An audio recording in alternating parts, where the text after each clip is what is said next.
The message arrived on a quiet Tuesday morning at the United Earth Embassy in New York.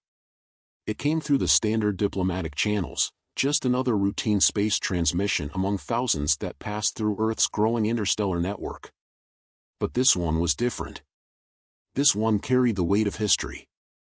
For decades, humanity had been calling out to the Galactic Council, sending diplomatic communiques, scientific reports, and technological proposals in the hope of being recognized as a legitimate player on the galactic stage. Their efforts had been met with nothing but silence, until now. The invitation had finally come. James Walker, the Earth ambassador to Interstellar Affairs, stood at the tall window of his office, gazing out at the ever-moving tide of morning traffic below. New York had changed so much in the past century. Hovering vehicles weaved between towering structures, massive clean energy collectors floated high above the skyline, and digital advertisements shimmered against the morning haze. Humanity had come far, but the Galactic Council didn't seem to know that. Or worse, they didn't care. Walker's reflection stared back at him from the window, a man in his 50s, silver beginning to streak through his once dark hair, piercing blue eyes that held the weight of too many negotiations. He was a man who had spent 3 decades navigating the treacherous waters of diplomacy, and he had learned to read between the lines. He held the data pad in his hands, scanning the invitation for the 10th time that morning. "They're not even trying to hide their contempt," he muttered to himself. The words of the invitation were formal, polished. On the surface, they were respectful. But Walker saw through the carefully curated language. The message described humanity as an emerging spacefaring species that had recently achieved basic faster-than-light travel capabilities. Walker knew exactly what that meant. To the Galactic Council, Earth was a child who had just discovered fire. He exhaled slowly, his eyes shifting back to the city below. The Council didn't know the truth about Earth's advancements. They didn't know about the vast, hidden technological leaps that had been made in secret research labs, the breakthroughs in AI, quantum computing, and military defense. They didn't know about the fleets that had already been built in preparation for the inevitable power struggle. And Walker intended to keep it that way. A chime interrupted his thoughts. "Ambassador Walker, the President is ready for your call." His assistant's voice filtered through the intercom. Walker turned from the window, adjusting his suit before settling into his chair. A moment later, his desk's holographic display flickered to life, revealing the stern face of the President of the United Earth Government. "James," she greeted with a nod. "I assume you've read it." "Yes, Madam President." "They're finally acknowledging us, though not in the way we'd hoped." The President's lips pressed into a tight line. "Intelligence reports confirm everything we suspected." Walker leaned forward. "They invite new species to join the Council, but it's never a fair arrangement. They trap them in exploitative trade agreements, stripping them of autonomy. And those who refuse—" He let the words hang in the air. The President's voice was grim. "Economic sanctions. Blockades. Some worlds have even been destabilized through political manipulation. They don't conquer planets with fleets, James. They strangle them with bureaucracy." Walker allowed himself a small, knowing smile. "And they think they can do the same to us." The President nodded. "They've been playing this game for millennia, Walker. Every species that rises to interstellar power either submits, or gets crushed." Her gaze sharpened. "But we're not going to do either, are we?" Walker shook his head. "No, Madam President. I have a different approach in mind." He pulled up a classified file on his screen, one filled with carefully fabricated reports and strategically misleading information. "They think we're primitive," he continued. "Because that's what we've let them see. Every deep space probe we've sent, every early FTL test, every piece of tech we've displayed to the galaxy, it's all been carefully engineered to look unrefined." The President leaned forward, realization dawning in her eyes. "You want to maintain the deception?" Walker's eyes gleamed with calculated intent. "The Council is arrogant. They're set in their ways. They've been doing this for so long that they can't even conceive of a species outplaying them at their own game." He leaned back, a confident smirk crossing his face. That will be their mistake. The Galactic Council Summit, First Contact. 2 weeks later, Walker stood in his quarters aboard the Terrace Hope, Earth's designated diplomatic vessel, as it approached the Celestial Forum, a colossal space station that served as the seat of the Galactic Council. The station was an engineering marvel, a vast silver structure resembling a blooming metallic flower, its petals stretching for kilometers in every direction. This was the heart of interstellar politics, where hundreds of species gathered to decide the fate of lesser worlds. As they dropped out of FTL, the ship's AI announced an incoming transmission. Earth vessel, maintain your current speed. You will be directed to the outer docking rings, where representatives of lesser species are accommodated. Walker caught the subtle pause before lesser species and suppressed the urge to scoff. Instead, he kept his tone neutral as he acknowledged the instructions. A small transport ship approached to guide them in. Through the window, Walker saw the pilot, a tall, blue-skinned alien who barely even glanced at their vessel. To him, Earth's delegation was just another group of primitives arriving to be processed, cataloged, and controlled. If only they knew. As the docking clamps engaged with a heavy thud, Walker took a deep breath, straightening his simple Earth diplomatic uniform, deliberately designed to appear outdated by galactic standards. It was time to meet the Council.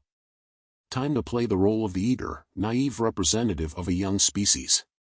The game begins. The main council chamber was designed for one purpose: intimidation. The moment Walker stepped inside, he understood the psychological warfare at play. The chamber's ceiling stretched over 50 meters high, with hovering platforms arranged in ascending rings. The higher a species' platform, the greater their status. Earth's seat was near the bottom. Walker took his place, feeling the deliberate discomfort of the chair, crafted just slightly too narrow for a human frame. A minor detail, but not an accidental one. High above, the 5 founding council races observed from their lofty thrones. When the chief speaker, a towering figure covered in golden scales, addressed the room, his tone was one of amused condescension. The council recognizes the representative from Earth, he declared. You may present your petition for associate membership. Walker activated his display, pretending not to notice the barely hidden smirks around the chamber. Honorable Council, he began, his voice measured. Earth comes before you with great respect for the ancient traditions of galactic civilization. His presentation showcased Earth's latest advancements, deliberately curated to appear promising yet primitive. A crystalline council member chuckled. Ah, we see you've managed basic matter conversion for FTL travel. Quite impressive, for your stage of development. Laughter rippled through the chamber. Walker smiled politely, concealing his satisfaction. They thought they had already won. They had no idea they had just stepped onto a battlefield they couldn't even see. And Earth had been preparing for this war for a very, very long time. A chime echoed through the room. Walker glanced up from his desk as the door slid open, revealing a familiar figure. A representative from one of the newer species, from the Deltan system, stepped in cautiously. Walker had been expecting him. The Deltan's leaf-like skin rustled in a nervous tremor as he spoke. Ambassador Walker, he greeted, his tone hushed, wary of being overheard. I hope I'm not interrupting. Walker smiled reassuringly, gesturing for the visitor to sit. Not at all, Representative Green. He deliberately used the simple name the Deltan had chosen for council interactions. Formalities had their place, but trust was built on familiarity. Green's luminous eyes darted toward Tom, who stood beside Walker, arms crossed but relaxed. The young former council aide had become an invaluable ally in deciphering the council's tangled web of corruption. Walker gave a small nod. Tom has been helping me understand council protocols. Did you bring the trade records we discussed? The Deltan hesitated for a moment before producing a data crystal, its surface shimmering with encoded information. 5 years of shipping manifests, Green murmured, placing it on the desk. The council claims these rates are standard, but, he trailed off, his leaf-like appendages drooping in frustration. Walker took the crystal and inserted it into his reader. The device hummed, putting on a show of struggling with the unfamiliar data format, blinking a few error messages for effect. In reality, within seconds, the crystal's contents were copied, decrypted, and categorized into Earth's growing library of evidence. He removed the crystal and handed it back. "Thank you. This will help build a clearer picture." As Green left, Tom turned to Walker. "That's the fourth representative this week." He leaned on the desk, lowering his voice. "How are you getting them to trust you?" Walker chuckled. "The Council's greatest weakness is their pride." Tom frowned. "What do you mean?" Walker folded his hands together. "They see Earth as primitive. Harmless. That makes the other species feel safe talking to me. And," he added after a pause, "they're tired of being cheated." Laying the foundation for the fall. The next day, Walker attended a minor trade committee meeting, the kind of bureaucratic session where no real decisions were made, just discussions that reinforced the Council's control. As usual, he sat quietly, only asking the occasional simple question, something that would make the Council members shake their heads in amused condescension. But today was different. When the topic shifted to new shipping rates for the outer sectors, Walker leaned forward. "Excuse me," he said, his voice carrying just enough hesitation to sound uncertain. "These numbers seem odd." He fumbled with his data pad, playing up the act of a confused diplomat. "According to standard market rates, these fees are 3 times higher than they should be." The room fell silent. A crystalline council member from the Confederation narrowed their gemstone-like eyes. And how would Earth know about standard market rates? The amusement in their tone was clear. Walker blinked, as if surprised by the question. "Oh, we've been studying." He smiled innocently. "Our ships may be slow, but they can still collect public market data." He activated his display, revealing a crude-looking chart, one that contained hidden layers of damning evidence beneath its amateurish facade. The council member laughed, but Walker caught the nervous edge in it. "Public data is often incomplete or incorrect," they said, trying to dismiss him. "Trust the Council's experience in these matters." Walker nodded apologetically. Of course. Just trying to understand." But he noticed something important. Some of the newer species representatives had begun checking their own data pads, and their faces showed dawning suspicion. Later, in a secure communication with Earth, Walker reported his progress. The president's hologram flickered to life, her expression pleased. "The pieces are moving into place," she said. Walker nodded. "Every day, more species come to us with evidence. The Council's corruption is vast, but it's also fragile. They've grown careless, believing no one could challenge them." "And the defense systems?" the president asked. Walker smirked. "Just as we thought.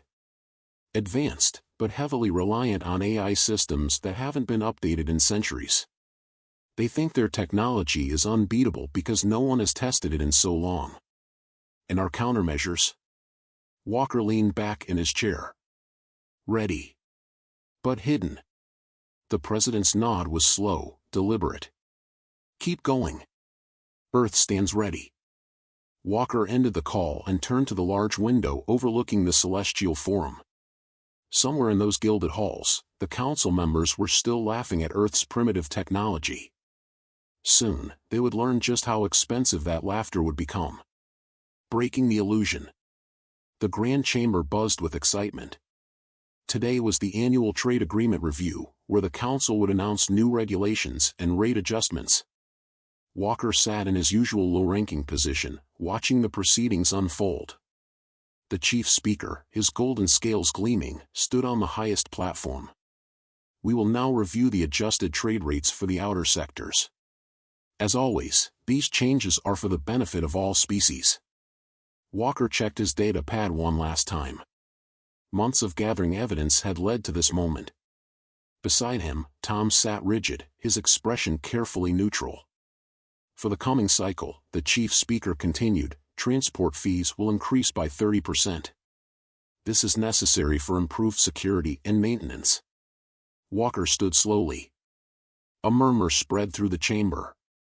Council members sighed, expecting another naive query from the primitive human. The chief speaker smirked. "Yes, Earth representative." Walker's voice was calm, almost casual. "I'm curious about these maintenance costs." He tapped a few keys on his data pad. "Would the council be willing to share the maintenance records for the last 10 cycles? A crystalline council member sneered.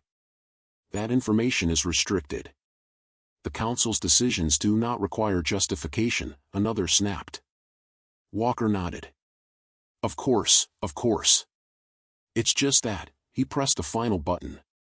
The chamber's main display flickered to life. Lines of transactions appeared, scrolling down the massive screen. Money funneled from transport fees into private accounts. Secret meetings. Hidden agreements. Decades of systematic theft. A stunned silence gripped the chamber. The chief speaker's golden scales darkened in fury. "What is this?" Walker shrugged. "Public records." He smiled. Though some were harder to find than others. "These records are fake," another council member shouted. Walker turned to face the representatives of the outer sectors. "Check your own records," he said. "Compare the maintenance fees you've paid against the actual work done. The data is there." Dozens of representatives scrambled for their devices, checking their files. Their expressions shifted from confusion, to realization, to outrage. The council's perfect system of control was unraveling, not through war, not through threats, but through truth. Walker watched the chaos unfold, his expression calm. Tom leaned toward him. "They'll try to stop this from spreading." Walker's smile widened. "They already can't." He lifted his data pad. Earth's quantum communication network has been operating through their systems for months. Every piece of evidence is already public. Above them, the council members were learning a harsh lesson. For centuries, they had ruled through fear and deception. They had laughed at Earth.